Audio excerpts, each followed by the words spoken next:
संक्षिप्त महाभारत के आश्रमेधिक पर्व में निरर्थक जन्म, दान और जीवन का वर्णन, सात्विक आदि दानों का लक्षण, दान का योग्य पात्र और ब्राह्मण की महिमा। वे शंपायन जी कहते हैं, जन्मेजय, तदंतर धर्मराज युधिष्ठिर ने भगवान जी से पुनः धर्म के विषय में प्रश्न किया, पुरुषोत्तम, कितने जन्म व्यर्थ समझे जाते हैं, कितने प्रकार के दान निष्फल होते हैं और किन किन मनुष्यों का जीवन निरर्थक माना गया है। सात्विक, राजस और तामस दान कैसे होते हैं, उनसे किसकी तृप्ति होती है, उत्तम दान का स्वरूप क्या है और उससे किस फल की प्राप्ति होती है, ये बताने की कृपा कीजिए। मैं इस विषय को जानना चाहता हूं और इसे सुनने के लिए मेरे मन में बड़ी उत्कंठा है।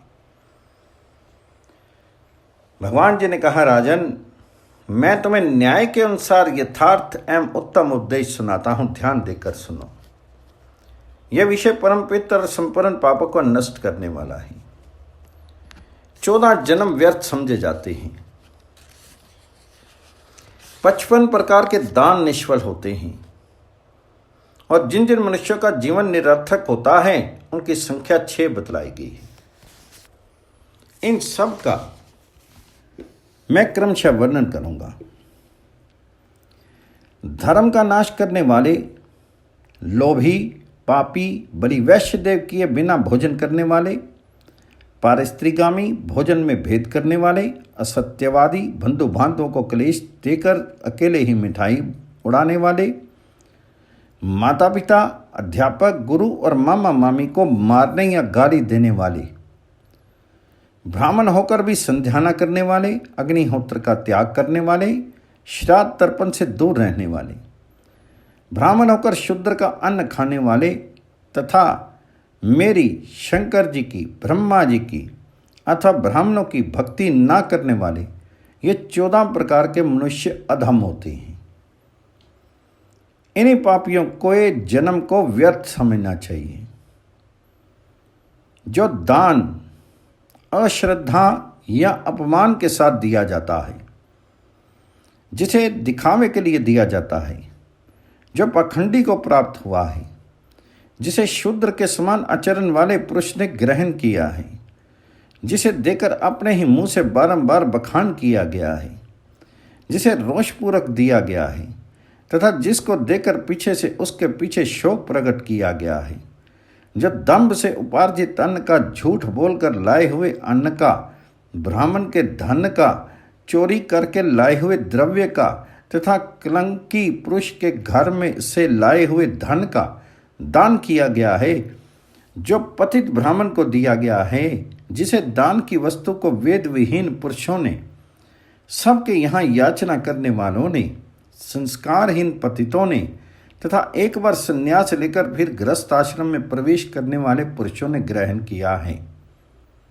जो दान वैश्यागामी को और ससुराल में रहकर गुजारा करने वाले ब्राह्मण को दिया गया है, समूचे गांव से याचना करने वाले, कृतघन, उपपातकी, वेद बेचने वाले, राज सेवक, ज्योतिषी, तांत्रिक, शूद्र जाति के स्त्री के साथ संबंध रखने वाले, अस्त्र शस्त्र से जीविका चलाने वाले, नौकरी करने वाले, सांप पकड़ने वाले, प्रोक्ति करने वाले, वैद्य, खनिये का काम करने वाले, शूद्र मंत्र जप कर जीविका चलाने वाले, शूद्र के यहाँ गुजारा करने वाले, वेतन लेकर मंदिर में पूजा करने वाले, देवोत्तर संपत्ति को खा जाने वाले, तस्वीर बनाने का काम करने वाले, रंगभूमि में नाच कूद कर जीविका चलाने वाले, मांस बेचकर जीवन निर्वाह करने वाले, सेवा का काम करने वाले, ब्राह्मणोचित आचार से हीन होकर भी अपने को ब्राह्मण बताने वाले, उपदेश देने की शक्ति से रहित,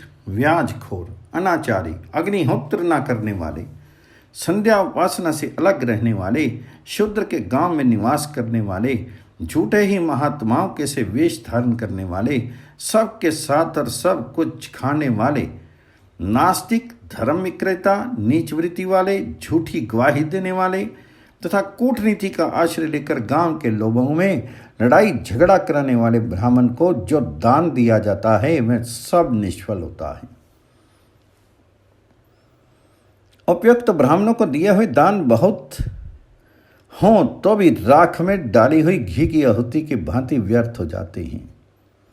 उन्हें दिए हुए दान का जो कुछ फल होने वाला होता है उसे राक्षस और पिशाच प्रसन्नता के साथ लूट के ले जाते हैं। युधिष्ठिर, अब जिन जिन मनुष्यों का जीवन व्यर्थ है उसका परिचय दे रहा हूं, सुनो। जो लोग मेरी, भगवान शंकर जी की तथा भूमंडल के देवता ब्राह्मणों की शरण नहीं लेते उनका जीवन व्यर्थ है। जिनकी कोरे तर्क शास्त्र में ही आसक्ति है, जो नास्तिक पथ का अवलंबन करते हैं, जिन्होंने आचार त्याग दिया है तथा जो देवताओं की निंदा करते हैं, उनका भी जीवन भी व्यर्थ ही है।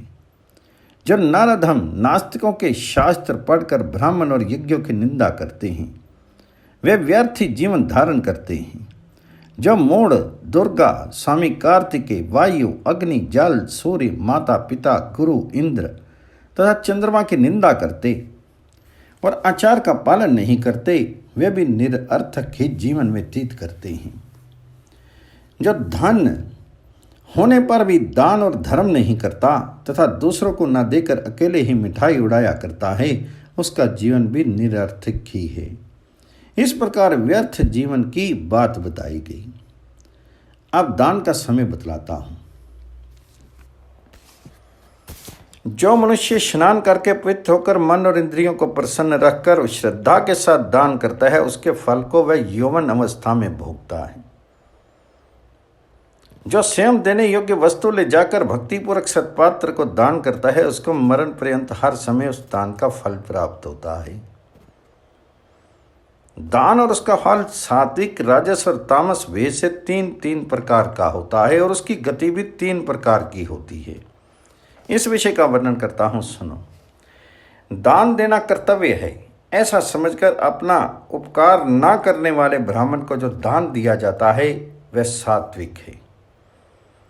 जिसका कुटुंब बहुत बड़ा हो तथा जो दृढ़ और वेद का विद्वान हो, ऐसे ब्राह्मण को प्रसन्नता पूर्वक जो कुछ दिया जाता है वह भी सात्विक दान के अंतर्गत है।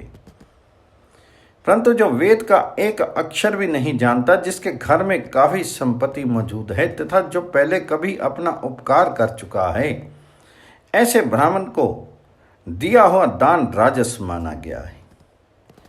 अपने संबंधी और परमादि को दिया हुआ फल की इच्छा रखने वाले मनुष्यों के द्वारा दिया हुआ तथा अपात्र को दिया हुआ दान भी राजस ही है।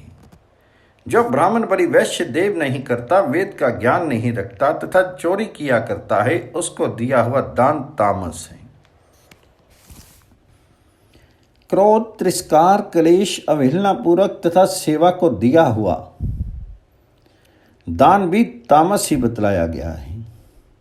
सात्विक दान को देवता, पितर, मुनि और अग्नि ग्रहण करते हैं तथा उससे इन्हें बड़ा संतोष होता है। राजस्थान दानव, दैत्य, ग्रह, यक्ष और राक्षसों के उपभोग में आता है तथा तामसदान पापी और मलिन कर्म करने वाले प्रेत एवं पिशाचों को प्राप्त होता है। अब त्रिविध गति का वर्णन सुनो। सात्विक दान का फल उत्तम, राजस्थान का मध्यम और तामसदान का फल अधम होता है। दान के उत्तम पात्र अग्निहोत्री ब्राह्मण को जो दान दिया जाता है वे अक्षय बतलाया गया है।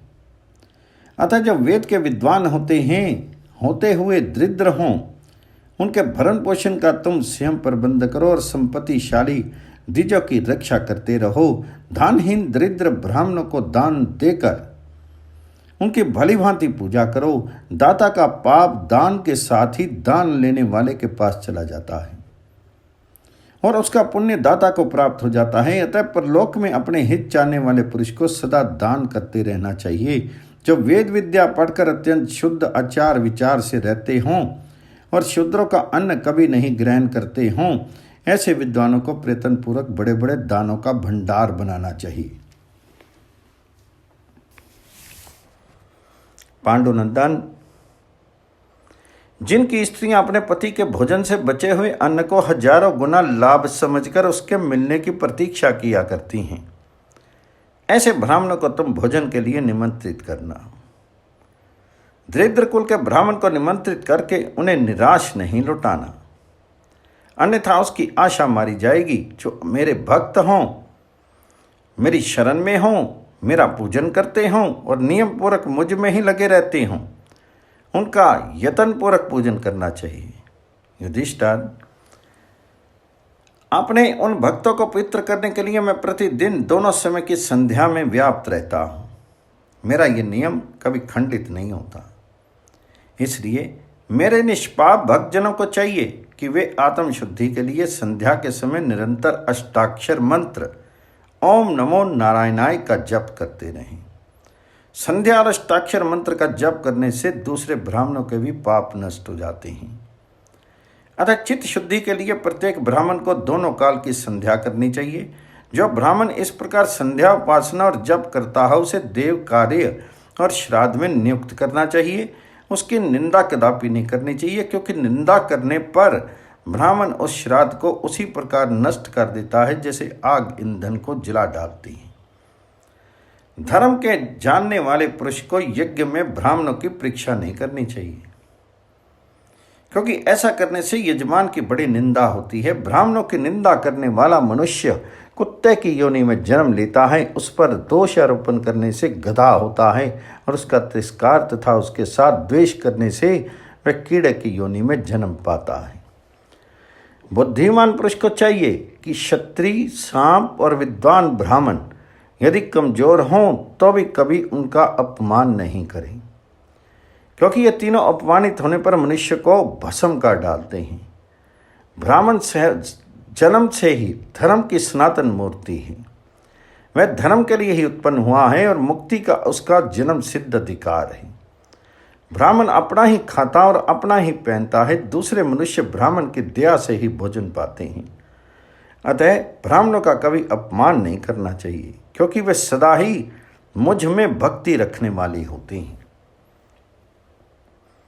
जो ब्राह्मण बृहदारण्यक उपनिषद में वर्णित मेरे गूढ़ और निष्कल स्वरूप का ज्ञान रखते हैं, उनका यत्नपूर्वक पूजन करना। घर पर रहो या विदेश में, मेरे भक्त ब्राह्मणों की निरंतर श्रद्धा के साथ पूजा करते रहना। ब्राह्मण के समान कोई देवता, ब्राह्मण के समान गुरु, ब्राह्मण से बढ़कर बंधु और ब्राह्मण से बढ़कर कोई निधि नहीं है। कोई तीर्थ और पुण्य भी ब्राह्मण से श्रेष्ठ नहीं है। ब्राह्मण से बढ़कर पितर और पावन कोई नहीं है। ब्राह्मणों से श्रेष्ठ धर्म और ब्राह्मण से उत्तम कोई गति नहीं है। पाप कर्म के कारण नरक में गिरते हुए मनुष्य का एक सुपात्र ब्राह्मण भी उद्धार कर सकता है। जो बाल्यावस्था से ही अग्निहोत्र करने वाले, शांत, शूद्र का अंत्याग देने वाले और मेरे भक्त हैं तथा सदा मेरी पूजा किया करते हैं, उनको दिया हुआ दान अक्षय होता है।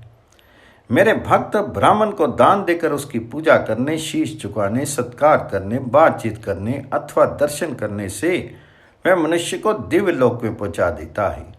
जो लोग मेरे गुण और लीलाओं का पाठ तथा मेरे नमस्कार और ध्यान करते हैं, उनका दर्शन और स्पर्श करने वाला मनुष्य सब पापों से मुक्त हो जाता है।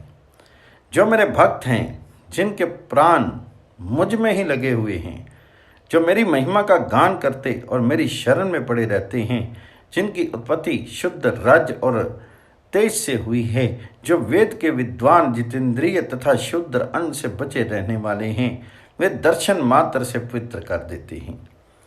ऐसे लोगों के घर पर स्वयं उपस्थित होकर भक्ति पूर्वक विशेष रूप से दान देना चाहिए। वह साधारण दान की अपेक्षा करोड़ गुना फल देने वाला माना गया है।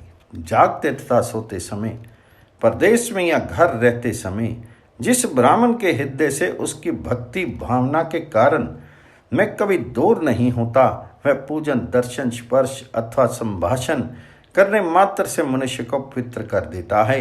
इस प्रकार सब अवस्थाओं में मेरे भक्तों के दिए हुए सब प्रकार के दान स्वर्ग मार्ग पर दान करने वाले होते हैं।